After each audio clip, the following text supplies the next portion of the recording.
The Federal Reserve is warning of a housing bubble, but is this clickbait? You're definitely going to want to watch this one. Just last week on CBS News, the Federal Reserve of Dallas came out and said, hey, we're worried about a housing bubble.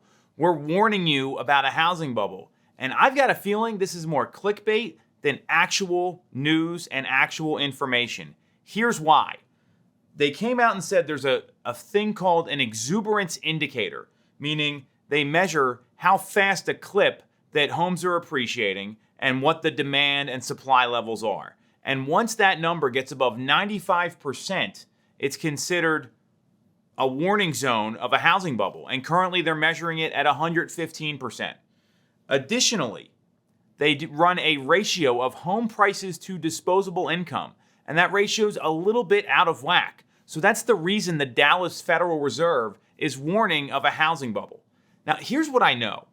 They're comparing 2022 to 2006. And there are some major differences between 2022 and 2006. The first is that household finances are in way better shape. It's not even close. People in 2006 were spending, no concern about paying off debt. And now in 2022, people are much more conscious of debt. They know how to run their finances because some people lost their shirt back in 2006 or really 2008, 9, and 10. So that's a key difference. The second key difference is the no doc loans, meaning we don't need your income documented. We trust you, Nick. You're making $2 million a year. We'll give you the loan, which is what happened in that period.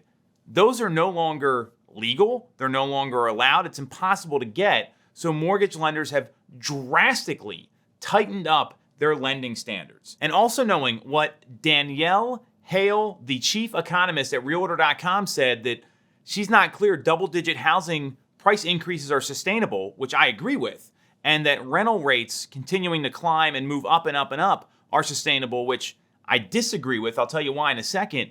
I mean, there's this sentiment of we can't keep this up. That doesn't mean there's a housing bubble. What it means is that we're not going to see double-digit appreciation at this consistent pace like we've seen since the pandemic kind of initially ended, meaning the lockdowns ended at the end of May in 2020. So I agree on the housing price. We can't see 11, 12% year-over-year increases. It's not going to be sustainable. That's not going to stop until we see more inventory.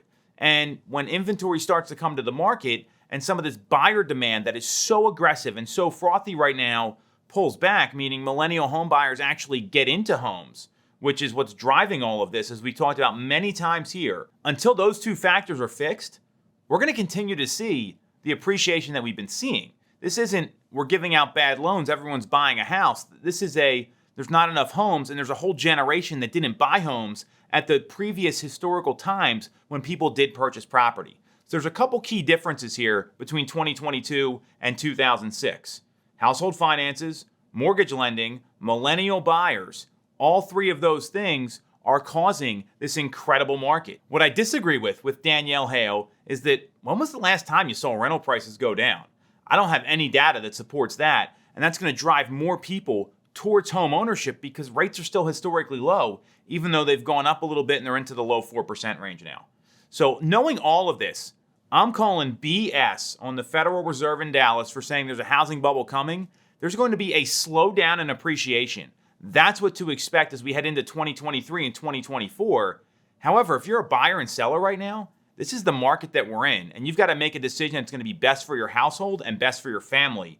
And that may mean buying sooner than later because you want a lower payment because of lower rates and the predicted mortgage rate increases that are happening later this year. So a lot to digest here. Any questions, you know where to reach us. Otherwise, we'll be back next week.